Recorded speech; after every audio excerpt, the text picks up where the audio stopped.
Welcome back to Rock Your Mind, where we are going to go on an in-depth dinosaur hunt today. A what? You thought this is yet another boring podcast? No. It is a first-class dinosaur hunt, and probably the only one as of now. For everybody who sort of joined the show late and might be wondering, a dinosaur in the 21st century is not an animal. No. A dinosaur is a discriminating pattern of thinking, an idea, a mindset which is dangerous, outdated, and persistent. Dinosaur, as I said.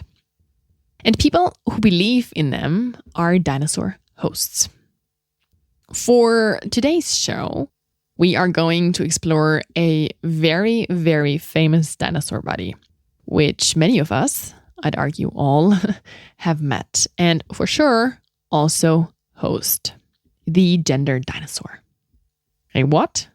Yeah, exactly. Let's go on a dinosaur hunt for the Gender Dinosaur. Ready, set, roar.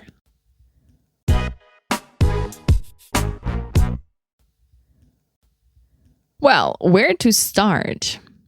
In short, gender dinosaurs are discriminating patterns of thinking or ideas which use anything related to gender to discriminate against or bully people.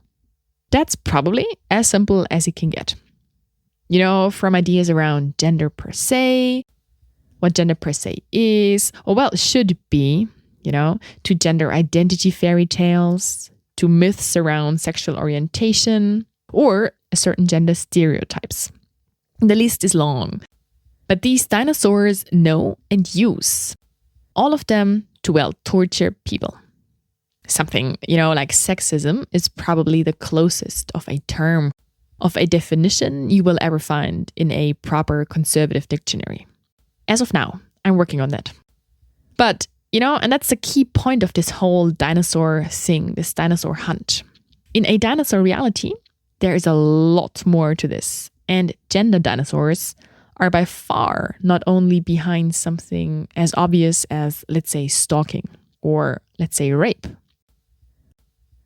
Gender dinosaurs are incredible masters of disguise and manipulation. And what people who host those ideas do and how they act on them is often simply undercover, but still dinosaur.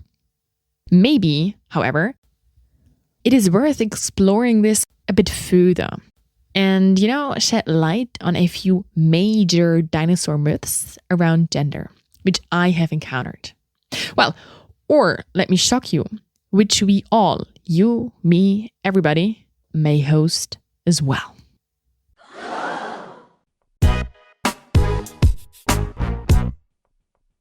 Let's start with a classy one. Dinosaur ideas around femininity. Oh yeah.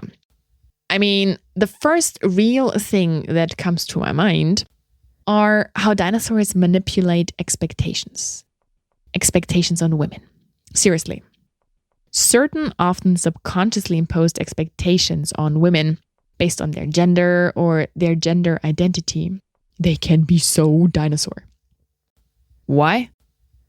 Because many dinosaur ideas often lie about, they reinterpret, they manipulate what a correct woman needs to be, what she needs to think, what she needs to do. Basically, what a woman is expected to do to qualify as a proper woman. I mean, she is a proper woman by just being herself, isn't she? Not seldomly though, those dinosaur ideas, they then impose certain values.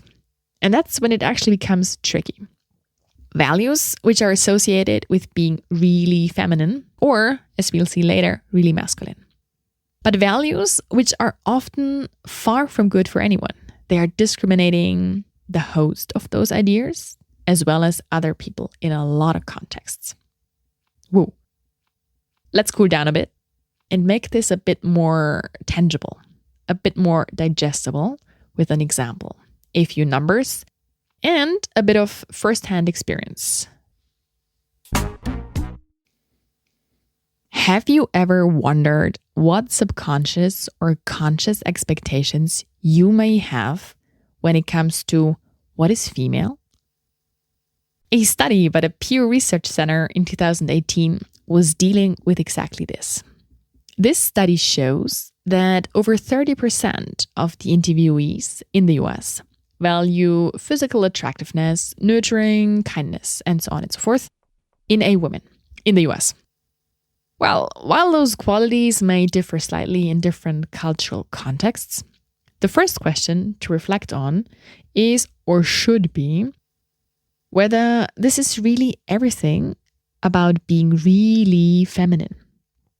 Especially after Greta Gerwig's movie Barbie in, I think, 2023, it should be evident that Barbie can be so much more. A woman can be so much more, if not every other quality in this research experiment.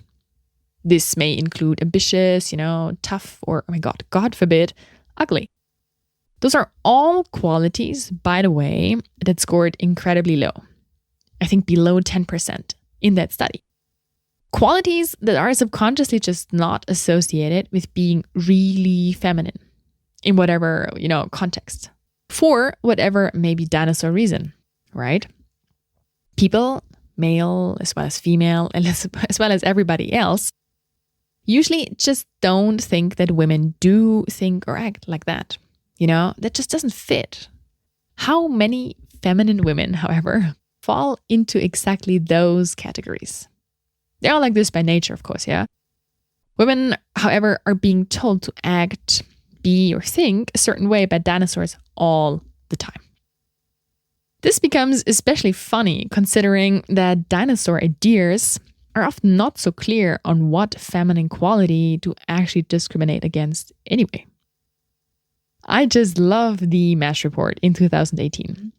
They made a comedy out of this. Of course, they have not yet discovered dinosaurs, yeah, but it's basically about the exact same dinosaur nonsense. Just to make sure that everybody is on the same page here. In this genius video clip, the comedians point out that women are often judged for the most contradicting things, yeah, for being too feminine and not feminine enough, for literally being everything. Too thin, too fat, too pushy, too hot, or God forbid, not hot enough. Ouch. Let me quote this genius here, but yeah, she is right. Dinosaurs discriminate against simply everything when it comes to femininity. There is no such thing as a common denominator sometimes. Oh, and by the way, what I think is as funny to actually observe is that dinosaur hosts, per se, are often as diverse as dinosaurs. It is natural to assume that, let's say, the opposite gender, so the male population, is more affected by this dinosaur thinking. No, absolutely not. I would argue interesting ideas around what it means to be a woman actually often invite women themselves to be more discriminating against other women, which is somehow ironic because women suffer from, let's say, those dinosaurs. Yeah. Have you ever reflected on what qualities you think do define real femininity for you?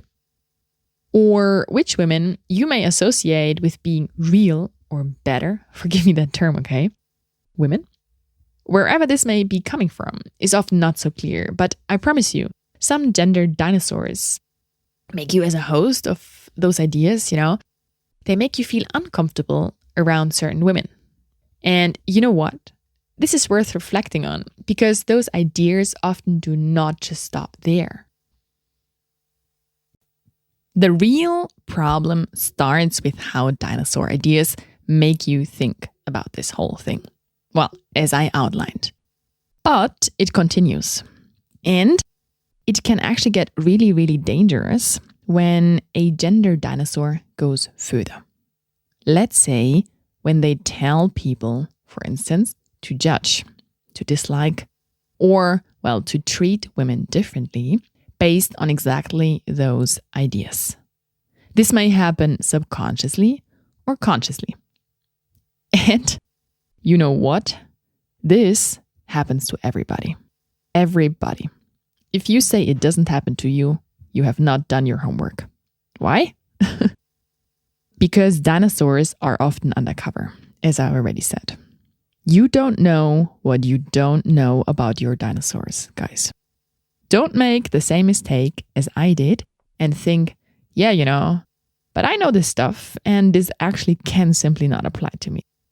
I was deeply surprised to see what kind of dinosaur judgments I actually hold. I was invited to a barbecue at a beach in Hong Kong where what a coincidence, met Barbie. Maybe not as pink as it could get, but for sure at first sight, so really a woman whom I subconsciously automatically associated with someone who is sort of trying to live up to an, let's call it, interesting idea of femininity. And well, weak-minded. Actually quite discriminating. Yeah. I recall very well my first internal, oh no, when she finally approached me. But you know what? She turned out to be a feminist lawyer who goes after the, let me quote this, real slim shady and sexual convicts. We had a lot to talk about. Never judge a book by your dinosaurs, huh? It may actually say a lot more about you than the actual person. However, funny enough, she admitted doing the very same thing when she saw me in my surfing clothes and considered me a typical tomboy. Profoundly shocked she was, especially later when we went out for dinner in high heels and a black dress. She, in fact, suffered from the very same dinosaurs I did, just the other way around. Maybe time to stop and reflect for a second. When do you, for instance, feel that something is odd, let's say odd, or even wrong around a woman's behavior? Innocent as it might actually seem in the beginning. When does a certain dress or a certain lifestyle of a woman not make you feel comfortable? Let's go a step further. Do you maybe even associate certain dress codes, certain movements or lifestyles with certain qualities? Is this always really the case? Or could this be a dinosaur at work? Maybe playing with your insecurity? It's worth pondering on, no matter what's your gender, and no matter how old you are or in what cultural context you actually live. It is not a surprise that people like us, who have obviously not reflected enough on their dinosaurs, may consciously or unconsciously do exactly the same in so many other areas. I mean, there are tons of examples where women may see other women in a certain light, due to exactly those gender dinosaurs. However, there's a lot more to this. I want to give you a bit more food for thoughts with a few first-hand experiences with, this time, real male dinosaurs. Let's call this something like primary research from a football pitch in Europe. A few years ago, I happened to be more involved in sports and couldn't help but overhear two sports people talk about a female referee. The typical talk next to a football pitch when the matches are going on, and so on and so forth. I had been working with all of them before, but I still was something like amused to see how those two actually talked about the female referee. They very well remembered her beautiful physique and how outrageously female she moved on the pitch, while they didn't even know the score of the game or anything about her excellent performance as a referee. To a certain extent, they perceived her mainly physically, and they also weighted this fact so much when talking about this actually super tough match. This is actually super dinosaur, isn't it? They even said, which I now think is funny, but actually it's not. They said, we need more of this. If, and that's the point, it is that nice to watch. I was like, oh my God. Anyway, While this is rather harmless, the point is that it actually isn't always. Especially not when gender dinosaurs play with insecurities of people. Oh yeah. I'm only going to give you 3 short examples here. Not to spoil you, because this is going to be the topic of anonymous anti-dinosaur groups with experienced dinosaur experts in later episodes. So be surprised. Number 1. Dinosaurs around female superiors. Have you ever noticed how interesting female superiors are often perceived? The rather dinosaur version in some both male and female heads of what it means to be a woman, this often clashes with simply everything about a female superior. I mean, the way we see leadership in many cases until today is simply not dinosaur typically female. It's tough, it's strong, it's dominant. Not always healthy too. And in many dinosaur heads, it's also simply not a woman. It's thus no surprise that, the data shows many cases where gender dinosaurs simply often don't consider them capable, no matter how good they are at their job. They don't take them seriously, make stupid jokes about their style, physique, or something simply irrelevant to downplay achievements because a capable female in charge is incredibly often seen as a threat to a dinosaur worldview, consciously or unconsciously. Often people are simply not aware of it as well. Do you remember the example of the female referee, which I mentioned earlier, where a woman, despite an excellent sports performance, was simply reduced to digestible qualities, such as nice to watch? Hey, I'm pretty sure I have never heard people say the same about male football players or referees. Have you? I mean, just imagine they did. Same with the way dinosaurs tried to excuse a woman's success in so many ways. That's so damn dinosaur. Hey, but more on this in later episodes. Number 2. Dinosaurs in relationships. Have you ever asked yourself how the way you see, feel, and think about femininity influences your relationship dynamics? I mean, I have to be short here as well, so, not to spoil the tea, but let me assure you that gender dinosaurs are at work, for instance, when a man feels insecure or not manly enough because his female partner succeeds or even surpasses him in an area. Why? Well, because gender dinosaurs often promote the typical role distribution in relationships, which frames a woman's success as great, as long as it doesn't outshine her partners. Doesn't seem to fit in a dinosaur worldview, generally. Sounds like a thing from the past? No, it's actually not. It must be still a thing if you check how many successful, independent women choose to break up or voluntarily stay single due to exactly the same reason. In this typical dinosaur worldview, a too self-reliant, successful woman is often thus framed as, complicated. A complicated undertaking in a relationship. Or, in some extreme dinosaur cases, a woman like this may even be feared to death. But I gotta cut here again because I have 2 incredible dinosaur experts coming in for future episodes, and we will ponder on exactly this more profoundly.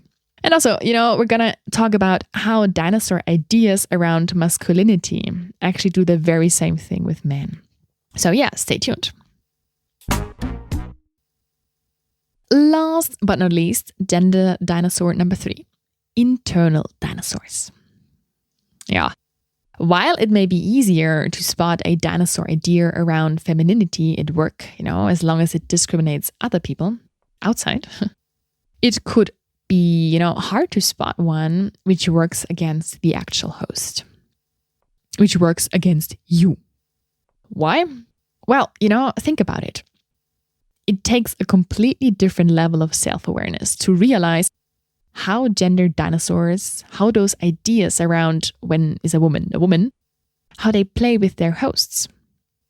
Let me reflect on a few examples which I have encountered when doing my outdoor research for this podcast. In, for instance, a random hair studio in France, where I happened to drop into a conversation with two mamas who were complaining about, things like how much they gained weight, how many wrinkles they had gotten over the years, and that overall they just didn't feel as feminine, as sexy as they used to feel before having kids. Blah, blah, blah. When you know, you know. Well, I was the only not yet mama in the house, and I didn't really share their concerns, but I was wondering from my dinosaur perspective, why? Because they felt they didn't live up to an interesting idea of what a woman should look like. In the eyes of whom, actually? And even if, does this invite to undermine how you see yourself? I mean, they obviously didn't fit the typical ideal of what a whatever correct woman, should look like according to dinosaur ideas. But that's it. Dinosaur ideas. It was simply dinosaurs around femininity who seriously tortured those women by making them feel off, by making them feel less, instead of actually seeing aging as evidence of great deeds. Do you know any areas where you may be secretly suffering from gender dinosaurs telling you to better excel at presumably female qualities? To be good looking, to be gentle, to be kind, to be, silent, etc., etc. There's a long list, and I'm sure you can add your points here. Ever felt like dinosaurs may subconsciously cause major distress for you? Because let's say you do not fulfill the typically necessary requirements. Hey, this is much more common than you think. Have you ever checked what people ponder on in the internet? Do it. It can be so funny or not, but it's definitely disturbing. For this podcast, I was, of course, doing my research again. And you gotta be kidding me. I mean, if you reflect on numerous blog entries with titles such as, "Why do I not feel feminine enough?" you can simply not negotiate that there is something wrong, deeply wrong. They deal with exactly this dinosaur issue. From body insecurities of girls who don't feel curvy enough, pressure to act really female and not too bossy in relationships, to, I don't know, something as ridiculous as what to dress to impress but not overdress as a woman. This is so dinosaur. But it is even more dinosaur, I would argue, when women not seldomly, intentionally adjust their thoughts, their actions, their behaviors to fit those dinosaur ideals. When they dress differently, when they speak differently, or eat differently. Because dinosaur ideas around femininity tell them to. When they, let's say, secretly also compete with other women to be feminine enough. Have you ever done that? Surely sometimes, right? Let me ask another question, however. Do you think you are always aware of it? I've just discovered that you can also be a dinosaur victim by intentionally doing the opposite of what dinosaur ideas would actually want you to. Well, the official research calls this phenomenon toxic femininity. I would call this a first-class dinosaur invasion. After so much pondering and wondering about femininity, let's hold one's horses and dash dinosaurs for now. Let's wrap this up. For me, the big question for today is, why do we, who we all host dinosaurs, if we ask the right kind of questions, why do we allow them to be so powerful? Who are they again to tell us when a woman is a woman? Well, after a good deal of research, I would argue, as long as a woman has good intentions, she can be literally everything. Barbie can be everything. And so can men. So can Ken in his Mojo Dojo Casa House. And this is exactly what I'll explore in the next episode. So bear with me and get ready for a few more shocking dinosaur discoveries. See you soon.